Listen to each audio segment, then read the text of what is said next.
মেনশনের ভিতরে এসে দেখে সবাই মাথা নিচু করে দাঁড়িয়ে আছে। কি হয়েছে? সবাই এভাবে মাথা নিচু করে দাঁড়িয়ে আছো?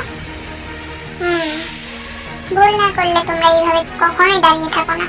ভুলটা কে করেছে আর বলবে কে? এগিয়ে আসবে না? আমি রোহান জাঙ্কুকের দিকে তাকিয়ে থাকে। তখন জাঙ্কুক এগিয়ে যায়। ও, তার মানে তুমি ভুল করেছো জাঙ্কুক? না মানে তোমাকে কি করে বলবো বুঝতে পারছি না। জাঙ্কুক, একটা কথা বলার জন্য এত হেজিটেট কেন করছো তুমি? কি হয়েছে সেটা বলো। ভাইয়া কিছু বলো না। জাঙ্কুক যেভাবে বলতে চায় ওকে ওইভাবে বলতে দাও। তুমি কথা দাও তুমি রোহানের কিছু করবে না। রোহান আমার বিশ্বস্ত একজন গার্ড, তাই রোহানের উপর আমার পুরোপুরি বিশ্বাস আছে। রোহান আমার বিশ্বাস ভাঙার মতন কোনো কাজ করবে না। যদি ভুলটা রোহানের ধারায় হয়ে থাকে তাহলে সত্য কথাটা রোহানকেই বলতে হবে। বস, জিমি ম্যামকে খুঁজে পাওয়া যাচ্ছে না।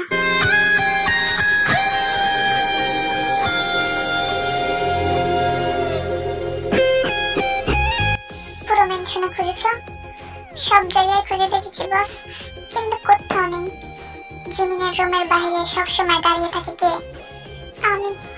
জিমিনের রুমের গার্ডের দায়িত্ব নিয়েছিল কে? আমি। তাহলে জিমিন চলে গেল আর কেউ দেখলো না। ভুলটা কার? আমার। তাহলে খুঁজে বার করার দায়িত্বটা কার? আমার। ভুল হয়ে গিয়েছে বস। জিমিন যখন মেনশন থেকে চলে গিয়েছে আমাকে জানানো হয় নাই কেন জিমিন মিসিং। আমাকে না জানিয়ে সবাই মিলে এখানে শোক পালন করছো স্টুপিডের দল। যাও, জিমিন কোথায় আছে খুঁজে বের করে নিয়ে আসো। তোমাদের হাতে মাত্র একটা দিন আছে। একদিনের মধ্যে জিমি আমার কাছে চাই। খালি হাতে আসলে তোমাদেরকে আমি পিস পিস করে ফ্রিজের মধ্যে রেখে দেব। বীর সব গার্ড জিমিনকে খোঁজার কাজে লাগিয়ে দেয় ভি। ভাই, আমি জানি জিমিনকে রোহান খুঁজে বের করতে পারবে না, তাই আমি এই দায়িত্ব তোমাকে দিলাম। জিমিন যেখানেই আছে তোমাকে ওকে খুঁজে বের করে আনতে হবে। সব থেকে ইম্পর্টেন্ট, জিমিনকে কে কিডন্যাপ করেছে। তুই কোনো টেনশন করিস না, জিমিনকে খুঁজে বের করার দায়িত্ব আমার। দুদিনের মধ্যে জিমিনকে তোর কাছে এনে দেব। আমি আমাদের সব লোকজন লাগিয়ে দিয়েছি জিমিনকে খোঁজার জন্য। আই প্রমিস জিমিন, এবার যদি আমি তোমাকে পাই, তোমার পায়ে যদি আমি শিকল না পরিয়ে রেখেছি, তাহলে আমার নাম কিং ভি না। ভেতরে আসো। আরে, দরজার বাইরে দাঁড়িয়ে আছো, ভয় পাচ্ছ নাকি তুমি? ভয়ের কোনো কারণ নেই। আমি বাঘ না কোনো যে তোমাকে খেয়ে ফেলবো। এটা আপনার মেনশন? হ্যাঁ, এখানে আমি একলাই থাকি। তোমার কিছু প্রয়োজন হলে আমাকে বলতে পারো। তোমার পাশের রুমটাই আমার, কিন্তু আমি আর এসব ঝামেলার মাঝে থাকতে চাই না। কোথাও দূরে চলে যেতে চাই, যেখানে আমাকে কেউ খুঁজে পাবে না। আপনি প্লিজ আমাকে একটা ভালো জায়গায় রেখে আসবেন। তোমার জন্য যদি কোনো সেফ জায়গা থেকে থাকে তাহলে আমার মেনশন। ভি কখনো আন্দাজও করতে পারবে না যে তুমি আমার কাছে আছো, তাই নিশ্চিন্তে এখানে থাকতে পারো। তোমার কোনো টেনশন করতে হবে না যে তুমি ধরা পড়ে গেলে তোমার কি হবে। এই রুমটা তোমার, তুমি তোমার রুমের ভিতরে গিয়ে ফ্রেশ হয়ে নাও। আমার একটু কাজ আছে, তারপরে তোমার সাথে কথা বলতে আসছি। তোমাকে কি বলা হয়েছিল? তোমাকে বলা হয়েছিল যে তুমি ওই মেয়েটাকে খুন করবে। তুমি ওই মেয়েটাকে না মেরে তোমার মেনশনে মেয়েটাকে আশ্রয় দিয়ে ভালো মানুষ হওয়ার চেষ্টা করছো। ও হ্যালো স্যার, আমার ইচ্ছে তো ছিল মেয়েটাকে মেরে ফেলার। যখন আমি মেয়েটাকে প্রথম দেখেছি তখনই মেয়েটাকে আমার অনেক ভালো লেগে যায়। আর ভালো লাগারই কথা, সো বিউটিফুল গার্ল। তাই একটু প্ল্যানটা চেঞ্জ করে ফেলেছি। এখন প্ল্যানটা এটাই যে এই মেয়েটাকে আমার প্রেমের জালে ফেলে দেব। আমি এই মেয়েটাকে ভালোবেসে ফেলেছি, আর আমার প্রেমের জালে যেদিন এই মেয়েটা পড়ে যাবে তখন থেকে ভিড় বদলা শুরু হয়ে যাবে। তুমি কি আমার সাথে মজা করছো? তোমাকে এসব মজা মনে হচ্ছে আর ভিকে হালকা ভাবে নিচ্ছ? নিজেকে খুব বড় মাফিয়া মনে করবে না। আমি ভির সাথে এতদিনে কিছু করতে পারিনি, সেটা আপনার ব্যর্থতা। আর আমি যেটা করতে পারবো সেটা আপনি শুধু চোখ দিয়ে তাকিয়ে তাকিয়ে দেখবেন। তাই এটাই ভালো হবে, বেশি লাফালাফি না করে আপনি এখান থেকে চলে যান। আগে কি করতে হবে আমি ভালো করে জানি। তুমি রিগ্রেট করবে ভুল সিদ্ধান্ত নেওয়ার জন্য। জিহুক ওইখান থেকে চলে যায়। জানসক জিমিনের রুমের ভেতরে আসতে পারি? ভেতরে তো চলে এসেছেন, আসুন। আসলে আমার ভেতরে এসেই আসতে পারি বলার অভ্যেস আছে। সমস্যা নেই, এটা আপনারই মেনশন।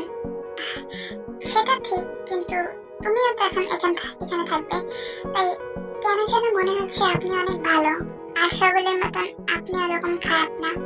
হ্যাঁ, ভালো তো হতেই হবে, তোমাকে ভালো যে বেসে ফেলেছি। হ্যাঁ একদম, তুমি আমাকে আর সকলের সাথে একদম মিলিয়ে নিও না। আমি একদম অন্য মাফিয়াদের মতন না, আমি শান্তশিষ্ট, তোমার মনের মতন। মনের মতো কিছু না, এগুলো তুমি ভেবো না। এই নাও, এটা তোমার ফোন, আজ থেকে তুমি এই ফোনটা ইউজ করতে পারবে। সত্যি বলছেন? আমি ফোন ইউজ করতে পারবো? হ্যাঁ পারবে, কেন পারবে না? তোমাকে কি আমি কিডন্যাপ করে নিয়ে এসেছি? তোমাকে আমি আশ্রয় দিয়েছি, আর তোমার একটা অধিকার আছে ফোন চালানোর। এই সুন্দর হাতে একটা ফোন থাকলে আরো বেশি ভালো দেখায়। Thank you. ইয়ার বারবার থ্যাংক ইউ বলো না। হ্যাঁ, থ্যাংক ইউ বললে বারবার নিজেকে ছোট মনে হয়। আমি তোমার বন্ধুর মতন, আমাকে নিজের বন্ধু ভাবতে পারো। আর এখন থেকে আমরা তো এখানেই থাকবো একসাথে, তো বন্ধু হিসেবে তো থাকতে পারি। তাই আপনি না বলে তুমি বললে ভালো হবে। ঠিক আছে, তুমি যেহেতু আমাকে এতটা হেল্প করছো, আর একটা হেল্প করতে পারবে? অবশ্যই পারবো, বলেই দেখো। যদি আমার সাধ্যের মধ্যে থাকে অবশ্যই করব। আমার আব্বুর সাথে আমি একটু কথা বলতে চাই, মানে দেখা করতে চাই। সরি, এটা আমি করতে পারবো না। তোমার বাবা মার সাথে দেখা করানো মানে এর সাথে দেখা করানো। তাই আমি এটাই মনে করবো তুমি তোমার মা বাবাকে ছাড়াই ভালো থাকতে পারবে। না হলে তোমার মা বাবা কখনোই তোমাকে বিক্রি করে দিত না। না, ওনারা এরকম না, পরিস্থিতির চাপে পড়ে এরকম করেছে। আই ডোন্ট নো তোমার ফ্যামিলি পরিস্থিতির চাপে পড়ে করেছে না ইচ্ছে করে করেছে। তারপরেও আমি এটা করতে পারবো না, তোমার ভালোর জন্য বলছি। ঠিক আছে, আমার ফ্যামিলির সাথে দেখা করাতে হবে না, প্লিজ কষ্ট পেও না, তোমার ভালোর জন্য বলছি। হ্যাঁ, আমি এখন একটু ঘুমাতে চাই, সো আপনি কি একটু রুম থেকে যেতে পারবেন? তুমি ঘুমাও, আমি চলে যাচ্ছি। Good night. Good night. Jimin না ঘুমিয়ে ব্যালকনিতে চলে আসে। জানি না জীবনটা কেমন হয়ে গিয়েছে, কেন যেন ভালো লাগছে নতুন জীবন পেয়ে। আর ওই নরকের থেকে বের হয়ে আবার কেন যেন খারাপ লাগছে। আমি কি ঠিক করলাম? জাংকুক আর জিন আন্টির সাথে একটু দেখা করলাম না, ওনাদের অনেক মন খারাপ হবে।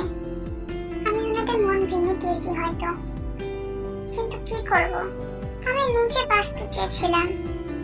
জানি না আমি ঠিক করেছি কি ভুল, কিন্তু এটুক জানি আমি একটা অন্যায় করেছি।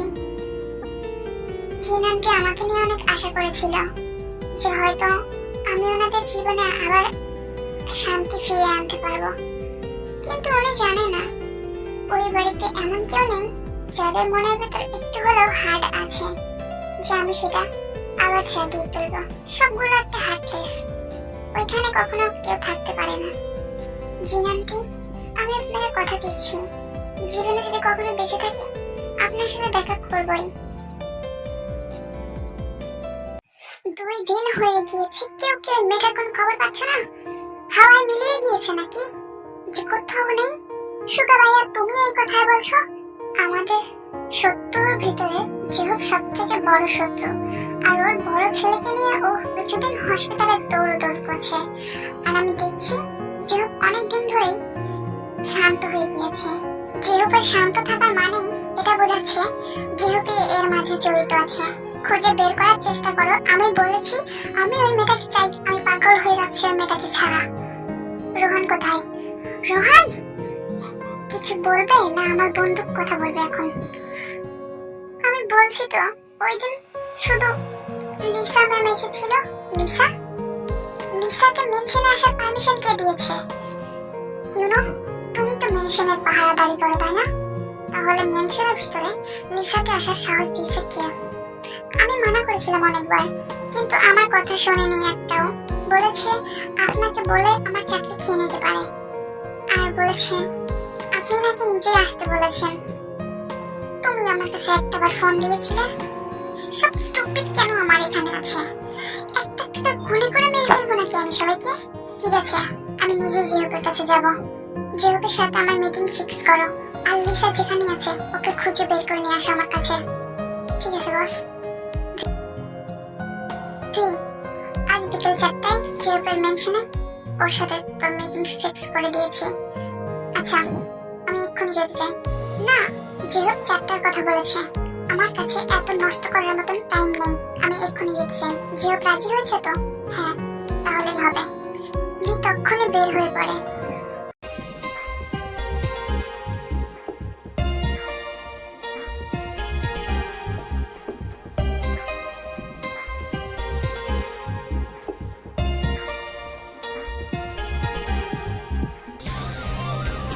Welcome mister Kim, welcome. হঠাৎ করে আমার সাথে ইম্পর্টেন্ট মিটিং, কিসের জন্য জানতে পারি?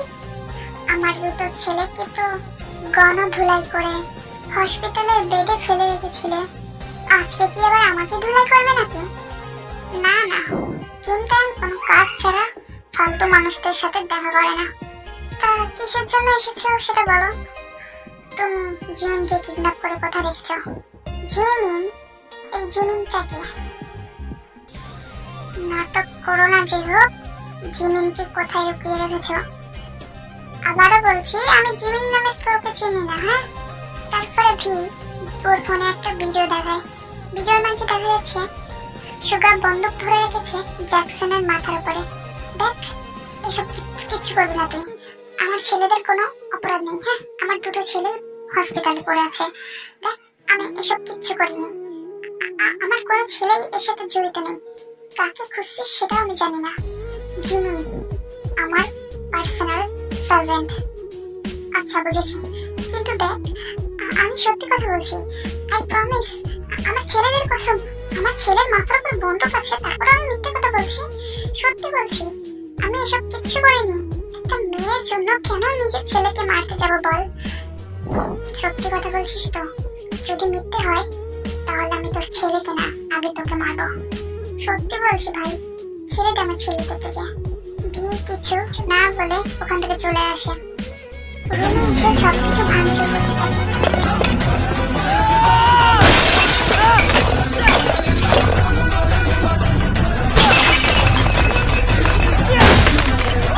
এগুলো কি পাগলামো হচ্ছে? কি হয়েছে তোর? তুই কোনো মেয়ের জন্য এরকম করছিস? আমি দেখে অবাক হয়ে যাচ্ছি। ওই মেয়েটা আমাকে পাগল করে দিয়েছে, আমি ওই মেয়েটাকে চাই। সুগা, কেন বুঝতে পারছো না তুমি? ওই মেয়েটাকে আমার কাছে এনে দাও। আমি বলছি তো, এনে দেবো তোর কাছে, আমাকে একটু টাইম দে। আমি কিছু জানি না, আমার ওই মেয়েটাকে চাই। তারপরে ওই রুমে জিন আসে, সুগাকে বলে তুই এই রুম থেকে বের হয়ে যা। মম, ফি তোমার উপর হাত তুলতে পারে, তুই যাবি? ঠিক আছে। কি হয়েছে বাবা, এরকম কেন করছিস তুই? মম, আমি ওই মেয়েটাকে চাই, আমি ওই মেয়েটাকে চাই। ওই মেয়েটা আমার থেকে কেন পালায় মম? ওই মেয়েটাকে এনে দাও না প্লিজ, প্লিজ এনে দাও, আমার মাথা খারাপ হয়ে যাচ্ছে। কেউ ওই মেয়েটার খবর জানে না, কেউ ওই মেয়েটাকে নিয়ে গেল এখান থেকে। আমি সত্যি বলছি মম, আমি ওই মেয়েটাকে কখনো কষ্ট দেই নাই। আমি তো মেয়েটাকে ওর মা বাবার হাত থেকে বাঁচিয়েছি, অন্য কারো কাছে ওকে বিক্রি করে দিত, আমি কিনে নিয়ে এসেছি ওকে। হ্যাঁ আমি জানি।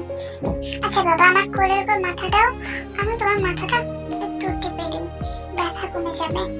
না মম, মাথা ব্যথা কমবে না। কেন ওই মেয়েটা আমার সাথে এমন করলো বলো তো? তুমি তো জানো, তুমি তো আমার জীবনে সব কিছুই জানো, আমি এরকম কেন? তাহলে তুমি মেয়েটাকে নিয়ে এসে দাও না আমার কাছে। ভি, তোর মা হিসেবে আজকে তোকে একটা কথা জিজ্ঞেস করতে চাইছি। তুই ওই মেয়েটার জন্য যেরকম পাগলামি করতি, সেই পাগলামিটা আমি জিমিনের জন্য দেখছি। তার মানে কি আমি এটা বুঝবো তুই জিমিনকে? না না মম, একদম না। আমি শুধু ওই মেয়েটাকে আমার বিছানায় চাই, আমার বিছানায় চাই রোজ রাতের জন্য। আমি কাউকে ভালোবাসি না, খবরদার এটা বলতে পারবে না তুমি। তুমি এখান থেকে যাও, এক্ষুনি বের হয়ে রুম থেকে। কি হয়েছে তোর? কেমন ছিলি না তুই? তুই কি আগের ভিতে পরিণত হতে পারিস না? এরকম করে নিজেকে শেষ করে দিচ্ছিস। মম, বের হয়ে যাও, না হলে কিন্তু আমার হাত উঠে যাবে। বের হও, বের হও এই রুম থেকে। তারপরে ভি জিনকে রেগে রুম থেকে বের করে দেয়। জিন বাইরে থেকে রুমের ভেতরে কান্নার আওয়াজ শুনতে পায়। কি হয়েছে মম? আপনি কি জিজ্ঞেস করলেন যে ভি এত রেগে গেল আপনার উপরে? কিছু না, তুই যা, নিজে রুমে যা। দেখ সুগা এসেছে, তোর উপরে রাগ করবে। কখনো কি আমার ছেলেটা ভালো হবে না? কেউ কি আমার ছেলেটাকে ভালো করতে পারবে না? যে মেয়েটার উপরে ভরসা করেছিলাম সেই মেয়েটা বাড়ি থেকে চলে গেল। জিমিন, তোমাকে আমি পেলে খুন করে ফেলবো, কথা দিচ্ছি। তোমাকে আমি মেরে ফেলবো, গলা টিপে মারবো। সাহস কি করে হয় আমার জীবন থেকে চলে যাওয়ার?